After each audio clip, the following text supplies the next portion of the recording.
GST council సమావేశంలో పలు కీలక నిర్ణయాలు తీసుకున్నారు. ప్రస్తుతం 4 స్లాబ్లు ఉండగా ఇకపై 2 స్లాబ్లు మాత్రమే ఉండనున్నాయి. 12%, 28% స్లాబ్ల తొలగింపునకు జీఎస్టీ కౌన్సిల్ ఆమోదం తెలిపింది. ఇకపై కేవలం 5, 18% స్లాబ్లు మాత్రమే ఉండనున్నాయి.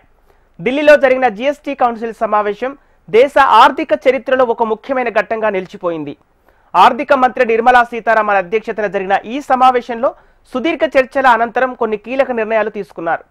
12, 28% 2 స్లాబ్లను తొలగింపునకు జీఎస్టీ కౌన్సిల్ ఆమోదం తెలిపింది. హెల్త్, లైఫ్ ఇన్సూరెన్స్ లపై జీఎస్టీని పూర్తిగా రద్దు చేశారు.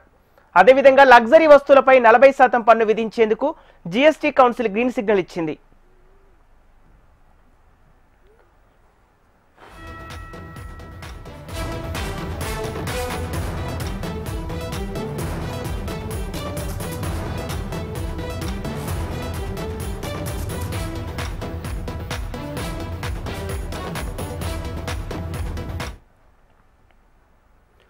సామాన్యులకు ఆర్థిక భారం పడకుండా సమావేశంలో నిర్ణయాలు తీసుకున్నట్లు నిర్మలా సీతారామన్ తెలిపారు.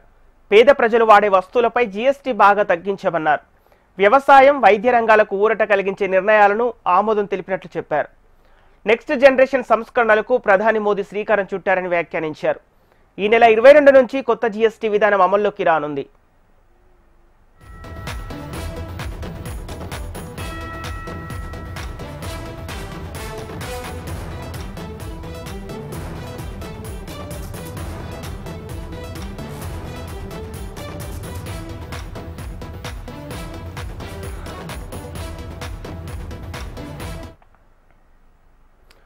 ఇక ఈ సమావేశంలో 5%, 18% అనే 2 ప్రధాన జీఎస్టీ స్లాబ్లను ఆమోదించారు.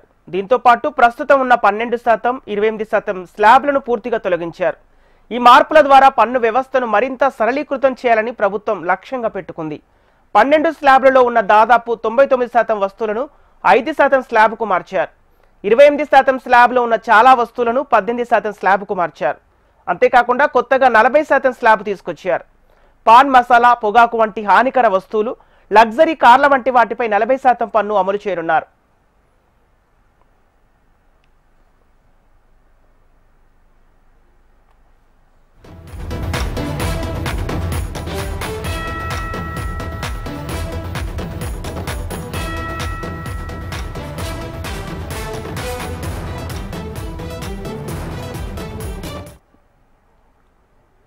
ఎగుమతిదారుల కోసం ఆటోమేటిక్ జీఎస్టీ వాపస్ ప్రక్రియకు ఆమోదం తెలిపారు.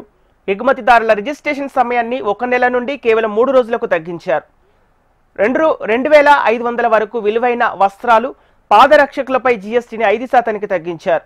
గతంలో 1000 కంటే ఎక్కువ విలువ ఉన్న వస్తువులపై 12% పన్ను ఉండేది. పనీర్, కాఖ్రా, చపాతీ, సబ్బు, టూత్పేస్ట్, షాంపూ వంటి రోజువారీ వస్తువులపై పన్నును 18% నుండి 5% లేదా 0%కి తగ్గించటపై చర్చ జరిగింది. సమావేశంలో ప్రతిపక్ష రాష్ట్రాల ఆర్థిక మంత్రులు పరిహారం అంశాన్ని లేవనెత్తారు.